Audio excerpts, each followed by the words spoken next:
Let's start with Focus. Focus services are the core of the TSI business model. After experiencing a customer service failure, the idea of fanatical customer service as a business model was adopted. Focus stands for our client's ultimate satisfaction. It provides 24 hours a day, 7 days a week, unconditional support.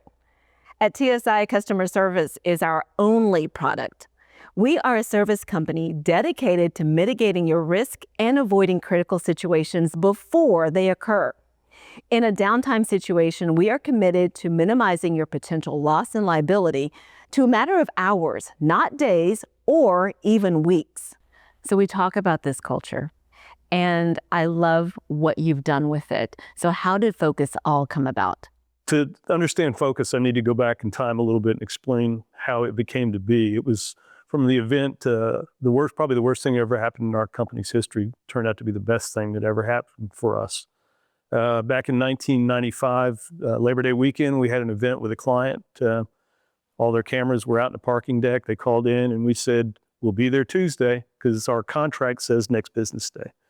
The gentleman taking the call, he and I were meeting to do something socially that evening. And I said, anything going on? He said, well, so-and-so's cameras are all out, but I told him we'd be there Tuesday. And I said, well, that's what the contract says. So I happened to be right around the corner from there. So I went to the client's facility and just to see if there's anything I could do. And as I was walking into the parking deck, an officer met me, security officer, and said, don't worry about it. We got all the cameras up and running. I said, wow, how'd you do that? I said, well, we opened up your power supply, noticed the fuse was blown, about a 5-cent fuse, and we popped in one of your spares and all the cameras came back up.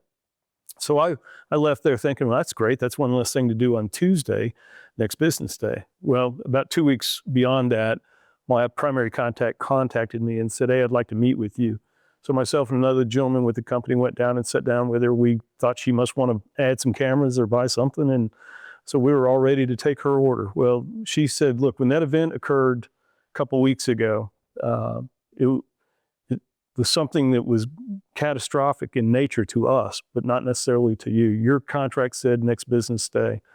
You probably should have stepped outside of that and realized that there was a lot of credibility and liability at stake here.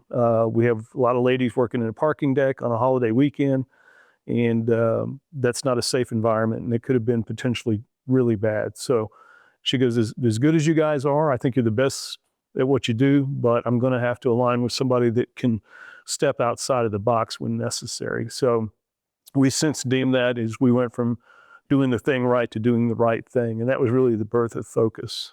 So I got fired. That's the only time I've ever been fired in my life, but I left there, or we, the company, got fired. I didn't get fired personally, but, so we went back and thought, she's 100% right. We should have analyzed the situation differently and said, I know what the agreement says, but we should do this for these reasons, which is to protect their loss and liability and credibility. How did that make you feel? Because you left that night thinking like, everything's good, everything's fine. Like, how did that feel when she said that to you? Yeah, it was absolutely gut-wrenching. I mean, it was the largest client we had at the time. And beyond that, it was such a simple thing that we had never really thought of. I mean, the traditional integrator out there they're just trying to sell equipment and installation to put systems in, and doesn't have much of a focus on service. It's an afterthought. So that's what we began to shift and say, we've really got to focus on, no pun intended, but we need to focus on how we take care of the customer so that we are, getting them up as quickly as possible, leaving them fully functional, and other key metrics we put in place. So we went back, and over about a 2-year period, we began to work on a program called F.O.C.U.S, which is an acronym for our client's ultimate satisfaction. And we sat down and put some metrics in place to say, we're going to guarantee our response time. We'll be there in 4 clock hours. And if we're not there, we'd give the client a $250 credit memo. If we didn't leave them 100% functional, we'd give them another $250 credit memo. So we had $500 exposure on every service call we ran. And at that time, that was a ton of money. But we began to do it and began to have success. And over time, it evolved into something we were doing consistently across the board. So we became a very service-centric company from that. And I'll fast forward many years, but we were doing a open house symposium thing, and that particular client came to it, or ex-client, I should say, came to that meeting, and we talked about focus and what it provides, and that we're not going to profit from failures. And she came up to me after the presentation and said, "God, I wish we had that when we were doing business." And I said, "If you hadn't fired me, we wouldn't have it today." So the worst thing that has ever happened to us in our history became the absolutely best thing that has driven us since that time. And you're right. I mean, failure sometimes is what you need to kind of That's what you do with it. Yeah. Right. So focus. Talk us through that. It sounds like it's a no-brainer. It's almost like a guarantee. Yes, it is a guarantee. And you're right. It should be a no-brainer, right? Most of us in our consumer life want to go out and be taken care of and have good service. And so our approach is simply to do the thing right, like Darryl was saying. But that guarantee, we put behind it the financial guarantees also. So while we're out there, we're not just talking the talk, we're putting our money where our mouth is as well, and providing that customer service. When you started telling your clients that this is what you're offering, what was their reaction? Was it like, "I don't believe that"? That's exactly what they said. Well, in the early years, I guess it was probably a little bit more difficult. But over time, we tell this story often, and we get the opportunity to talk to clients, and it's always that can't be true. Oftentimes, they use more colorful language, but we then go about actually doing what we say we are. And I think the testament to that is that we still have the same customer, the very first customer we had 40 years ago. And today those customers are taking us into other places. So we're not a selling organization. 95% of our business is referral. So to your point about them actually believing it and us living it is a testament to that. And sometimes you just have to do it. You just have to show them how it works.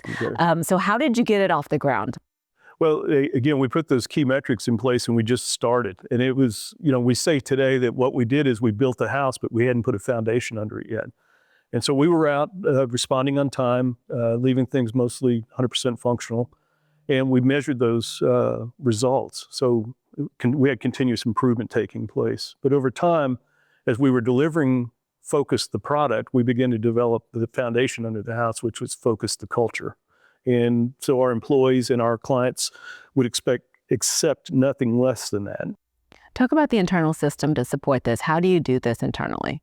It's something we, first indoctrinate everybody in when they join the organization. After employees have been with us 90 days, we bring them to culture camp, and they've already seen plenty of onboarding videos and things that reinforce what F.O.C.U.S is and what it means. But we begin to, we spend half a day and we begin talking about the importance of, that being our biggest differentiator and being service-centric instead of sales-centric like 95% of the other integrators out there. Right. Yeah. So what has been the most difficult part of implementing this? Well, actually, I'll take that. It's not that difficult. Darryl talked about the culture camp and the things that we do with folks. I think today when we bring new people on, we're really looking for the mindset, not necessarily the technical aspect of what we do. But it is a mindset. We want people here for the right reasons, that believe in the golden rule, which is to treat others like you want to be treated. And so it's not that difficult.